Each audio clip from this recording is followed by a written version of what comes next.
Selamat siang teman-teman semua dan juga Ibu dosen, Ibu Iko. Kami dari kelompok 3 akan mempresentasikan hasil KTI kami dengan topik menciptakan pembelajaran yang efektif di dalam kelas. Tujuan pembelajaran ini adalah 1. Bagi guru sebagai bahan panduan guru dalam mengatur kelas agar pembelajaran lebih efektif. Kemudian, guru dapat mengetahui perannya di dalam kelas. Kemudian, membantu guru dalam menyelesaikan permasalahan di dalam kelas. Misalnya, siswanya cepat bosan dalam mengajar. Kemudian, membantu guru mengetahui apa saja yang dapat menyebabkan pembelajaran dalam kelas tidak efektif.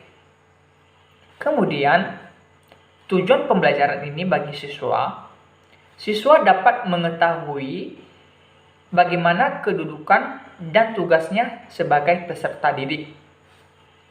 Kemudian, pendahuluan. Pembelajaran merupakan suatu proses yang di dalamnya terdapat hubungan timbal balik antara guru dengan siswa yang berlangsung dalam situasi edukatif untuk mencapai tujuan tertentu. Artinya, di dalam pembelajaran adanya interaksi antara guru dengan siswa. Guru bertindak sebagai pengajar dan siswa bertindak sebagai peserta didik. Peserta didik merespon pembelajaran yang disampaikan oleh guru. Itulah yang dimaksud dengan hubungan timbal balik. Kemudian, pembelajaran juga dikatakan efektif apabila suatu pembelajaran mencapai hasil yang diinginkan. Menurut Susanto 2007 menerangkan, efektivitas pembelajaran merupakan suatu ukuran yang berhubungan dengan tercapainya suatu tujuan pembelajaran. Pada umumnya, tujuan pembelajaran adalah membelajarkan siswa supaya dapat mengerti dan memahami apa materi yang telah dijelaskan. Tetapi realita yang terjadi sekarang ini, guru bersikap monoton sehingga tidak ada interaksi antara guru dengan siswa. Contohnya, guru datang ke kelas, mencatat, kemudian menjelaskan materi, dan seterusnya. Guru hanya berpatokan pada satu metode pembelajaran saja, sehingga pembelajaran menjadi membosankan. Kemudian, realita yang terjadi sekarang ini, siswa malas dan ngantuk saat pembelajaran. Hal ini bisa terjadi karena guru yang tidak pandai merancang kelas. Mungkin ada faktor lain, tetapi kami dari kelompok 3 lebih menekankan terhadap guru. Jadi, apa faktor-faktor yang dapat menyebabkan pembelajaran bisa efektif? Bagaimana cara kita atau guru menciptakan pembelajaran yang efektif itu? Dan bagaimana peran guru dalam menciptakan pembelajaran yang efektif? Nah, dari pertanyaan-pertanyaan itu kami melakukan survei sebanyak kurang lebih 34 siswa tentang apa saja yang mempengaruhi pembelajaran efektif tersebut. Dan faktor-faktor eksternal yang menurut mereka mempengaruhi pembelajaran efektif tersebut, yang pertama adalah keluarga. Dari seluruh siswa, 30 memilih sangat mempengaruhi, 2 orang memilih mempengaruhi, dan 1 orang memilih cukup mempengaruhi. Kemudian faktor berikutnya adalah guru. Dari seluruh siswa yang kami survei, 34 semua memilih bahwa guru sangat mempengaruhi proses pembelajaran efektif tersebut. Kemudian faktor yang berikutnya adalah ruang kelas. Jadi yang memilih sangat mempengaruhi sebanyak 25 orang, yang memilih mempengaruhi sebanyak 6 orang, dan yang memilih cukup mempengaruhi sebanyak 3 orang. Kemudian faktor berikutnya adalah masyarakat. 3 orang memilih bahwa masyarakat sangat mempengaruhi proses pembelajaran efektif. 4 orang memilih mempengaruhi, dan 28 orang memilih cukup mempengaruhi.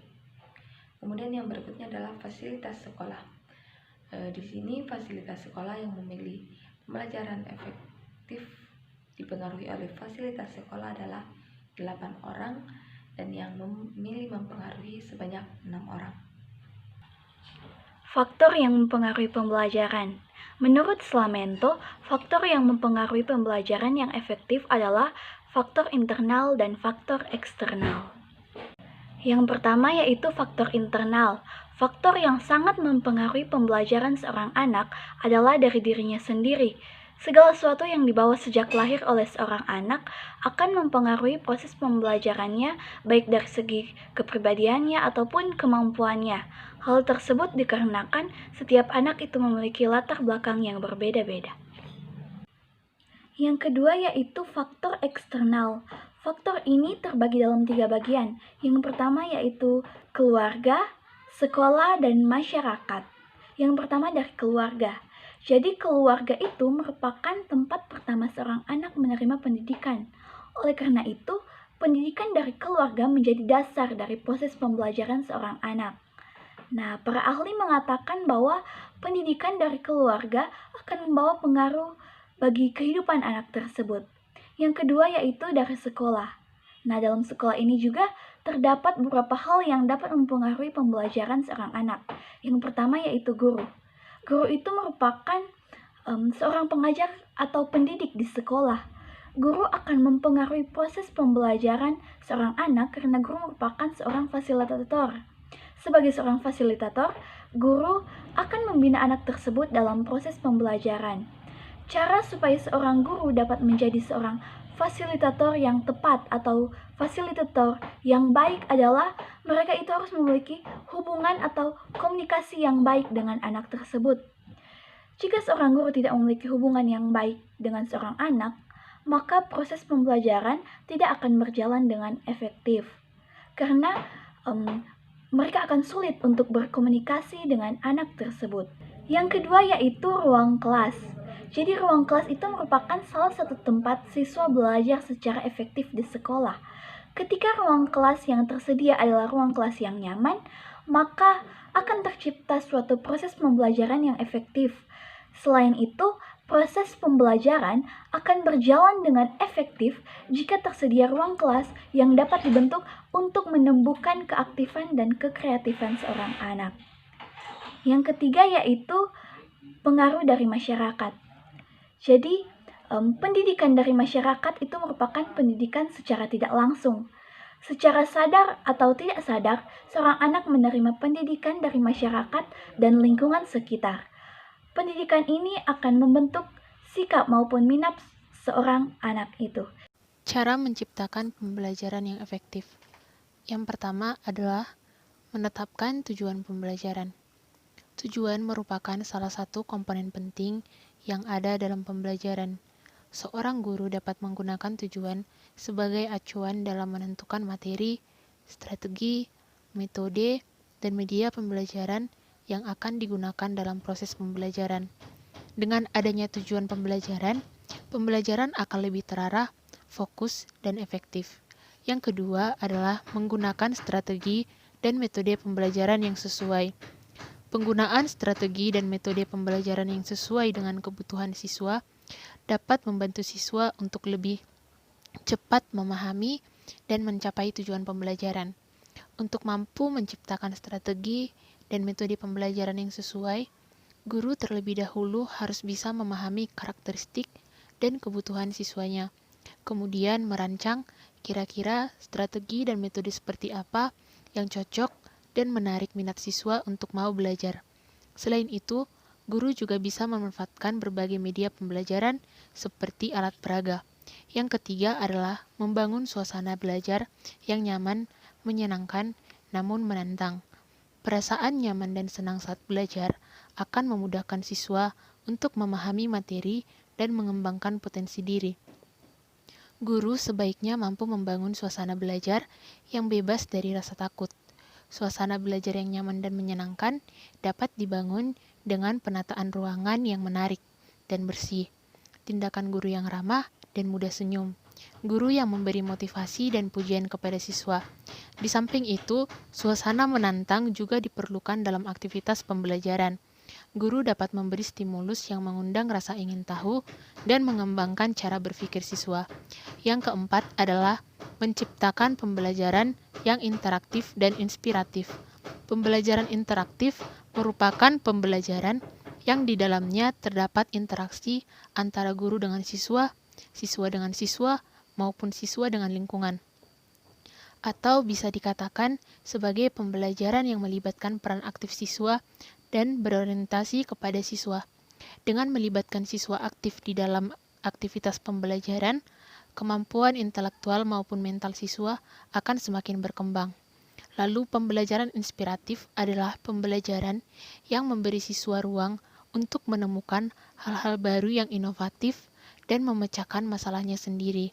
Dengan menerapkan pembelajaran inspiratif, kemampuan inspirasi dan kreativitas siswa akan tersalurkan dan berkembang. Oke, saya akan menjelaskan bagaimana peran guru dalam menciptakan sebuah pembelajaran yang efektif, yaitu merancang, melaksanakan, dan menilai. Ketiga peran utama guru ini merupakan upaya seorang guru dalam memfasilitasi atau mempermudah peserta didik dalam belajar.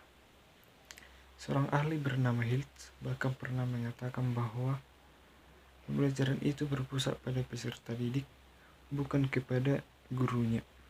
Pernyataan tersebut tentu menguatkan statement bahwa menjadi seorang guru harus mampu memfasilitasi anak didiknya. Nah, sekarang saya akan menjelaskan sedikit mengenai ketiga peran guru tadi, yaitu merancang, melaksanakan, dan menilai. Oke, yang pertama yaitu merancang.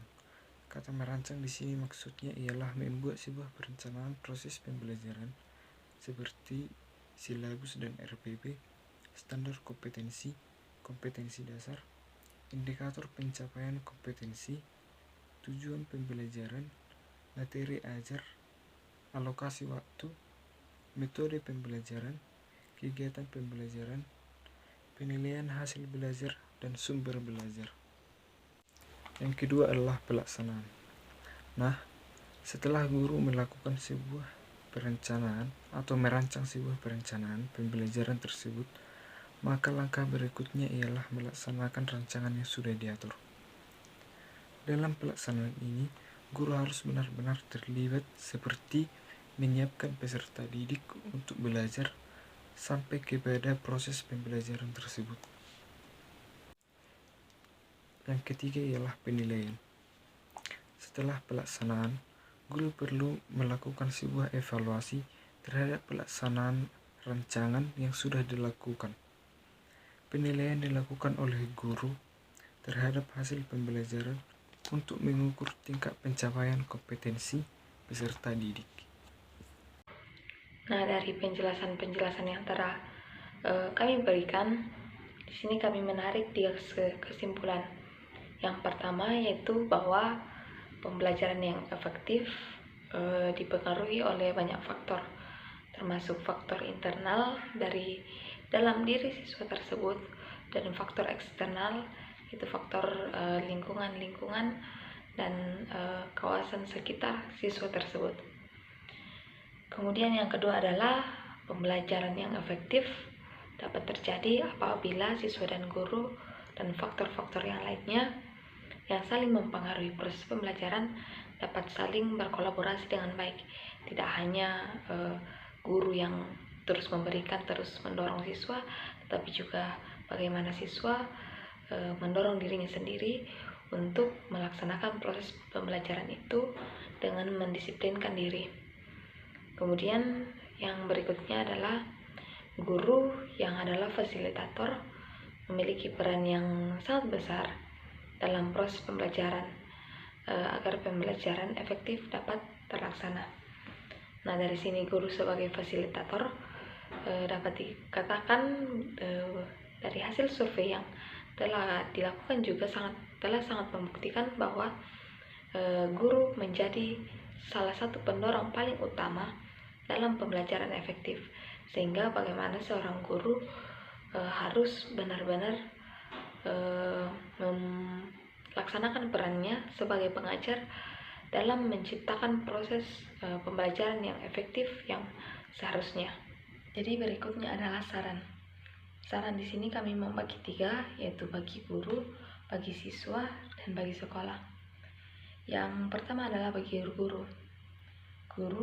Saran kami di sini bagaimana guru menyiapkan metode-metode pembelajaran dengan cara melihat situasi kelas yang terjadi. Bagaimana menyesuaikan metode-metode yang mereka gunakan dalam kelas agar pemanajemenan kelas dapat terstruktur dan dapat berjalan dengan proses yang baik. Yang berikutnya adalah bagi siswa. Di sini kami ingin memberikan saran bahwa bagaimana siswa memotivasi diri sendiri dalam melakukan proses pembelajaran, karena jika proses pembelajaran dimulai dari diri sendiri, maka semangat itu akan terbentuk. Kemudian jika semangat sudah terbentuk, bagaimana siswa tetap menjaga komitmennya agar disiplin dalam melaksanakan proses-proses tersebut. Yang kemudian yang berikutnya adalah bagi sekolah. Bagaimana sekolah menyediakan semaksimal mungkin fasilitas-fasilitas yang mendukung proses belajar yang dilakukan oleh siswa. Karena walaupun semangat yang dimiliki siswa dan manajemen yang dimiliki guru sudah baik, tetapi fasilitas yang kurang memadai dapat menurunkan keefektifan belajar bagi siswa yang akan melangsungkan proses pembelajaran. Baiklah, demikian hasil presentasi kami. Jika ada kesalahan tutur kata, mohon dimaafkan. Sekian dan terima kasih.